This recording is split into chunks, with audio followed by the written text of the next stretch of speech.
I'm Cathy Schuster. My maiden name was Lecky, of very Scottish descent, and I was born and brought up in the deep south, right down Invercargill way. I grew up in a teaching family, and my dad was in teaching and education right through his working life. My mother was a home mother. She devoted herself to bringing us up. I have two brothers, two older brothers, so I was the youngest, and as was the way with teaching families in those days, we used to move probably every 2 to 3 years. We really relied on each other as a family. You know, you were constantly having to make new friends, and our family unit was the constant thing. I lost my mum at a very young age, when I was 12, which is, a very crucial time for a young girl to lose her mother. So a lot of what I've done has been to remember and honour her, and in saying that, you know, on this kaupapa, my mother taught me to use my hands from when I was very, very young. So I come from a background of Pākehā crafts, I suppose you could say. My grandmother was immensely talented with all the traditional women's crafts. And so it was my grandmother and my mother taught me to use my hands from when I was very, very young. And I mean very young. I was, basically taught to use a sewing machine when I was about 7. And by the time my mother passed away when I was 12, I was making all my own clothes. And she had given me all the skills I needed, really, to carry on as the woman of the house. The atmosphere in our family was very nurturing, very supportive, very knowledge orientated, education orientated. We've all done well. Very gentle. My dad was a very gentle man. He's only recently passed away too, about a year ago, at 87. And yeah, in a nutshell, that's the background that I come from. My father remarried, and I have a stepmother who's been my stepmother for over 40 years now. And she has also, contributed to my development and the person I am today. She's from a very liberal family and very open-minded, and that has made it really easy for me to live the life that I've lived as well, which is really important, Kia ora, ko James Schuster tōku ingoa, tōku official ingoa. I was born here in Rotorua, in this whānau of this wharenui. I'm one of 6 in our family, and really I've probably grown up with harakeke all my life. It's always been around the fence line. It's like our patch we lived on or worked on, anywhere of the houses or the farms we lived on. There was always a line of flax around the edge of the fence line. We played in it, but that's, I'm the only boy of those 6 children. All the rest, my sisters, 5 sisters, all grew up. But we grew up with our kuia who was here, Ngātai and her older sister Rangi, and they were flax. They were harakeke workers.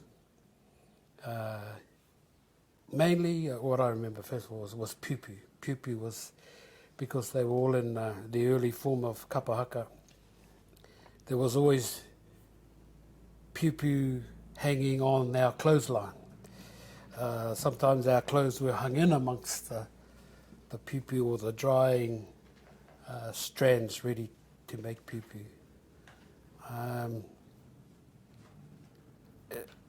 No, we didn't only grow up with harakeke, but like I say, harakeke was always at the edge of your vision. But we also grew up with kēkē, raupo, all those things. The women in this family seemed to have that, well, they did have that knowledge of what to use, how to use the different traditional materials and the purposes for them. Pau, well, kuta. Even as a young boy at the family, we'd end up playing in the bush while they gathered kēkē, playing in the lake while they harvested pau. So all those traditional resource materials were around us. It was like I don't know what life would be like without a harakeke bush somewhere in the background. It's still growing out around here, around this property. One of my favourite pastimes was going to look for eggs, because they used to grow in, the best harakeke grew in the chuki run, where all the chooks were. So you go and hunt amongst the harakeke for where the chooks had laid all the eggs. And that was because the chuki run was on the boundary around the harakeke. It's sort of been part of my life, my upbringing. And it still is, really. We've probably got to the point now where we're passing the knowledge that I gained from them. It's really those ladies up there on the wall, really, who I gave me that experience. One of my first recollections even as a child was they were always had bunches of flax around them, and if we came to play near them, and I don't know how old I was, but they cut their butty end of the harakeke off, split it down the middle, and you had a little clapper you could play with, and that to me was every time they were working flax, we'll go to Nanny and get a clapper so we can run around and make a noise. And we still do it now. With our moko. Just put it down, and that was your first sort of time you picked up and played with harakeke. One of the things I'll never forget, so you just pass it on. Were you ever shooed away from the women who were working? No, they were. As soon as you were old enough to hold a knife, you were given the whole the bishi piu. You were given a knife, and you say, clip the backs off those. And we'd sit there with big bundles of flax. We'd try and negotiate some money to do it, to make money, but they'd just send us down the river to get money. But that's what we did. We'd sit back and we'd clip the backs off. As they scrape with the mussel shell, they'd give us a knife to clip the backs off. So it was all... Piu really brought in extra earnings into the house. My dad worked, and all the men worked in the bush, in the forest, in the sawmills. But really, my mum and even our kuias would supplement the family income by making piupus. Big business here up in Whakareureo, even back in those times. Yeah, around 50s, 60s. So how did you two meet? We met at training college. Teachers' college. Teachers' training college. I went down to Victoria University after years at Tipene at St. Stephen's.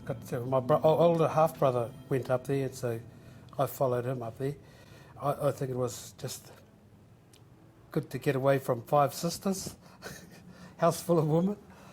They were all getting older, and I think I was just wanted a break and go and live with some other guys for a while. But went up to St Stephen's, and after that we ended up at Victoria University and started my degree at Victoria, and then ended up going to do teacher training, and that's where we met up. I have an aunt.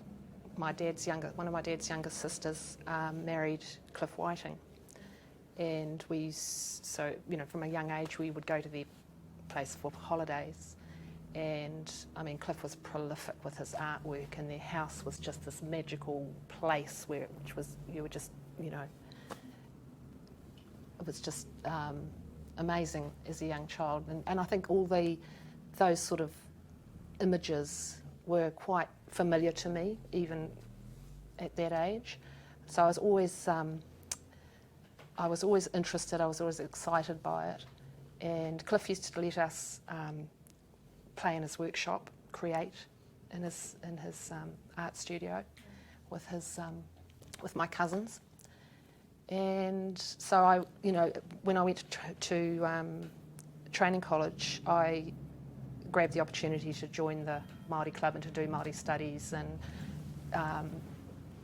straight away really, and that became my passion at that stage, and it was through that and through the When I arrived Kapahaka. at Teachers College, Jim was the tutor in the Kapahaka group. I took the Māori club, and one thing led to another. One thing led to another.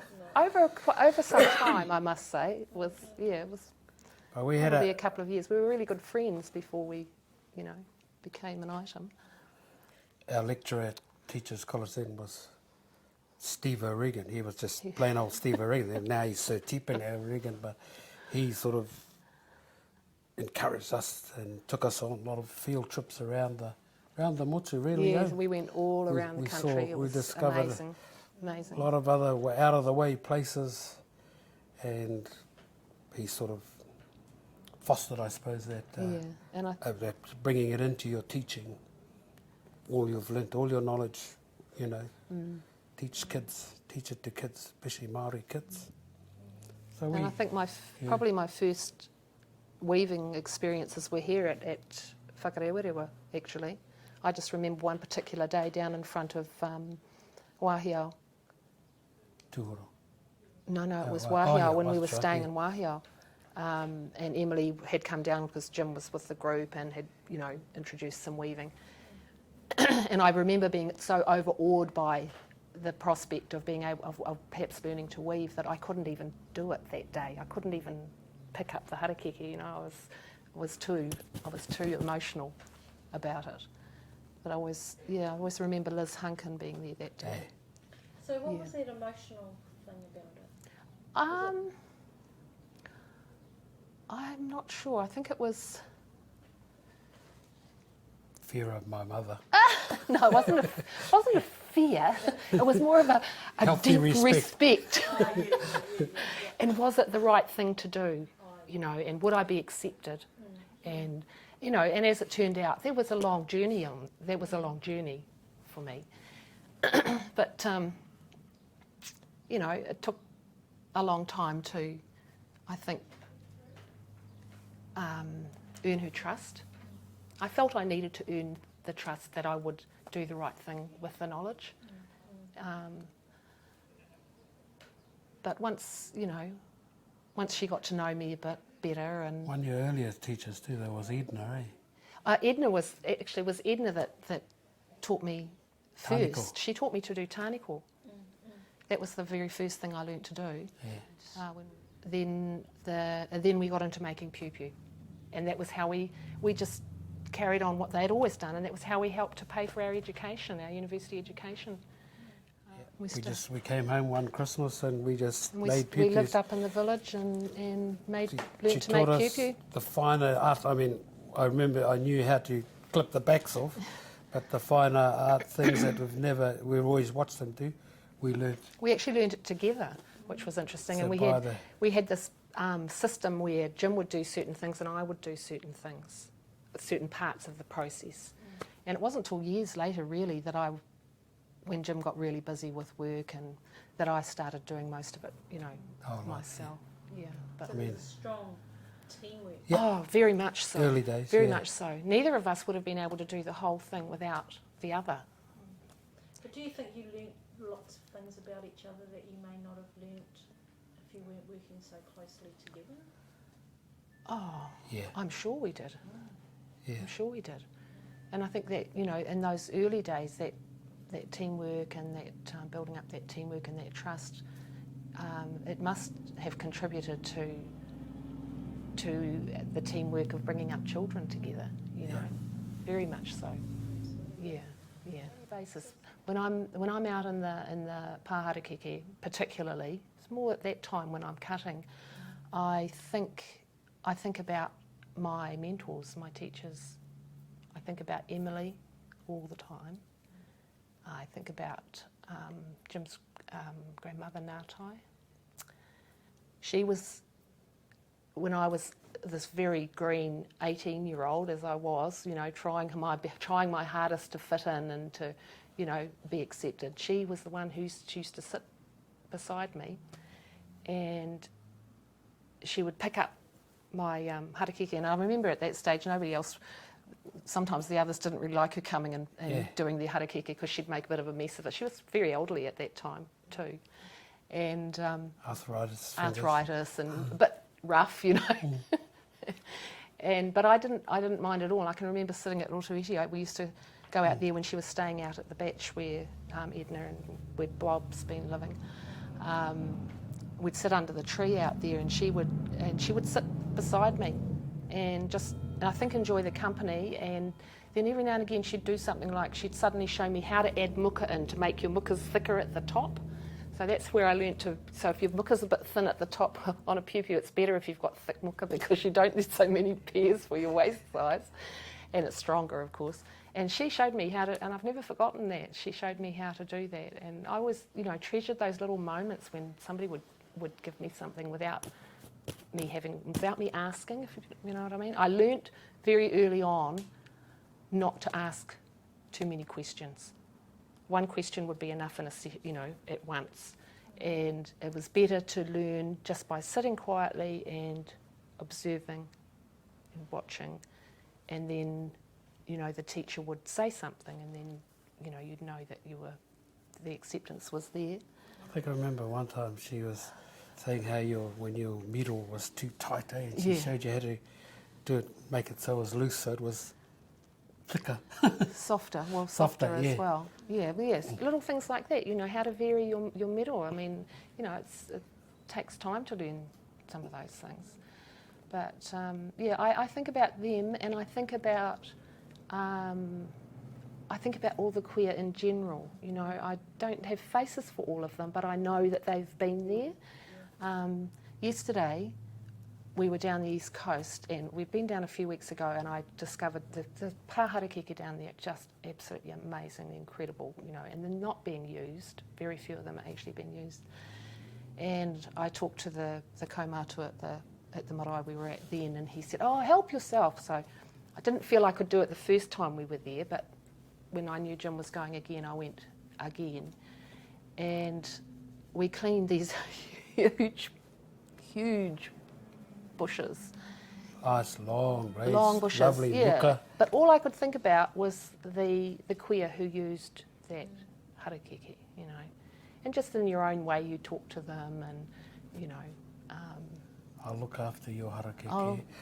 And you know, I'm also thinking about hoping that someone will see these beautiful, clean, lovely bushes and think, oh, maybe we can use it. What could we use it for? So, you know, for me, a very big part of it is the retention of the knowledge and passing it on and encouraging other people to take it up. Well, I think we're lucky enough to be in a situation where we're still working as a team. With a lot of, you know, even though Jim works for Historic Places Trust and what have you, we have projects that we do together, and where I can see a place for myself to come in and help him and support him, then I do. And I think it's important so therefore we get to do things with our mokos together. Yeah. We do have a lot of time with them together because Jim's based at home as well. So even if he's doing work at home and they're there, they're seeing what he does, whether it be, you know, stripping and repairing whakairo or preparing resources, and we've been doing a lot of that. We've been doing a lot of that over the last year. They can see us working together, and I think that's really important. If I'm going somewhere and I know there's flax in the area, I'll do my mahi at the marae and then I'll cut flax for Cathy and bring it home so that she's got her next bag of flax to work on. We work things in, eh? We do. And I mean, there's times, so I'm helping her with her mahi, and then other times I need somebody to come with me because we're doing tukutuku at another marae, so she'll come along and we'll team teach, really. We take the opportunity when we can to encourage our kids to bring the mokopuna with us when we go. It's not always easy. I mean, it's hard work having 3 young children to look after. Especially if you're working near a lake. But they're just starting to get a little bit older now. Our oldest is 7, and she's just started wanting to come to the marae. She came up to the weaving wānanga we had last weekend, and she wanted to stay with me at the marae, and that was the first time. So, you know, I think we're just sort of getting into that phase now where we'll be able to take them with us, and they'll come with us when we're doing things. And that's, but up until that's now, what my mum was doing with her mokos when she was travelling. She was actually taking them on trips with her down to Taranaki. And these are my nieces maybe, Taima and Renee. They were only young girls, but she was doing the same thing. Passing it on to them. And we're starting to do that now with our mokos. I think I can remember taking the oldest one, Anahita, came with us with her mum in a backpack into the bush to get care when she was 9 months old. And we've got some beautiful photos of her, and she's all concentration, this little baby with the care in her hands. Trying to copy just what like the adults everybody are doing. else, sitting around when we were stripping it afterwards. And, you know, to me that was like the starting point for her. Yeah. And then similar things have happened with the others as well, but they're still quite little, some. It's about making it normal. It's about making it an everyday thing. It's not something special that we do. It's just what we do, and yes, you know. And it'll be hopefully what they will do in time too. But yeah, it's always been like I said. There's always a flax bush, and they're going to be in their vision too, around the because we've got it growing around the edge of our place, and they know it's a plant we rely on. I can't ever remember my kuianam ever saying a karaki or anything before they worked with it. They may have, but I can't ever remember it or them telling me you got to do this and this first. It's what I mean about it being an everyday thing. I can't ever remember them talking about an atua being and like Cathy, if I'm working with haraki or in a bush, to me it's them. It represents them. All those blades sticking up. Are they? They taught me from that bush, and it's like their photograph really is. Their wairua is in that harakeke, and a lot of them we know that where the harakeke has come from. We'll say, oh, that's Nanny Bub's flax from. Or we go down and cut it at her old house at Rotuiti, so we know that's her flax. All this flax growing around here, we refer to it as rangi's flax. So they're still alive there or their wairua is still in the bush. And so it's not so much an atua thing, it's a tupuna thing, eh? It's, for me anyway. And I think that's the same with Cathy. I remember asking my mum once, because it had come up as a research question at Victoria, about when they have a blade, when you cut a blade from the harakeke, what do you give it a name? Has it got a name? And she said, she remembers them giving her that the full blade was called io. And I always thought that was Io. To me, I didn't even know about Io Te Atua, the Atua, the supreme being God, but that was what the name they had for it, Io. And then when it was stripped and they took all the piece off it and had the blade ready to work, they gave it that, then it became whenu. So that's the tikanga words that I remember from way back. But I can't ever, I mean the tikanga things around there was always time where they'd send me and my dad or my brother, you fellas have to go and cut the flax. And I think it had something to do with, it was once a month when it was our turn to go and do it because they couldn't. And so we all thought, but I mean there are other times when the whole whānau went to the swamp and we all cut flax and brought it all It's back. heavy work. It's heavy work. Yeah. I'm all I mean- for everybody else coming and helping. Especially when you got to carry bags back through a swamp or something. So, I mean, we were always harvesting, but I think it was more tied to the mate wahine time of the month. And we had, and the same with getting paru. She'd say, oh, you fellas go and get it, or you know where to go and fill up that tub and bring it back. So it was more linked into that tikanga around harakeke than anything else. But I remember one time harvesting paupau and it just got too deep. The water got too deep. Yeah. Raupō Sharp got too deep knives. for us.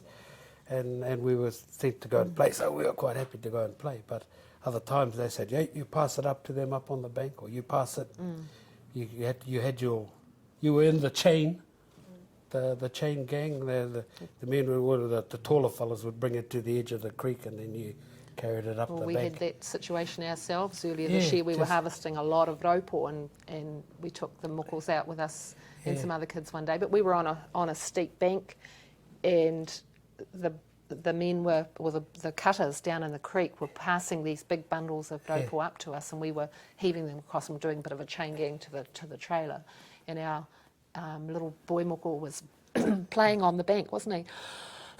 About 5, and he slipped. And he slipped. And nearly went See, into the creek. You know, the whole safety thing is it's quite a big issue with some of the activities that you're doing.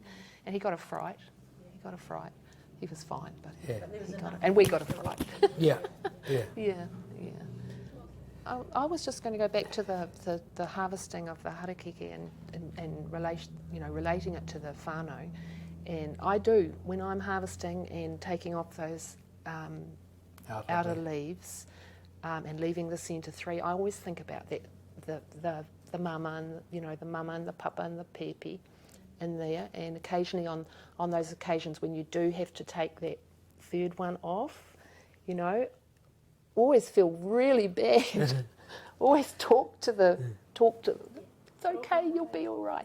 And when you can relate that to all the tamariki out there who are in one parent families, and they can thrive and they can be okay, with support. And so you go back and you check on that next time, and I think that there is that relationship there, it's in my mind when I'm cutting. I think the other thing for me relating to harakeke is the recuperative of power of working with harakeke. I mean, we've had people with us who just getting over the grievance, getting over a death, come and sit and weave, and they find that helps them get over depression.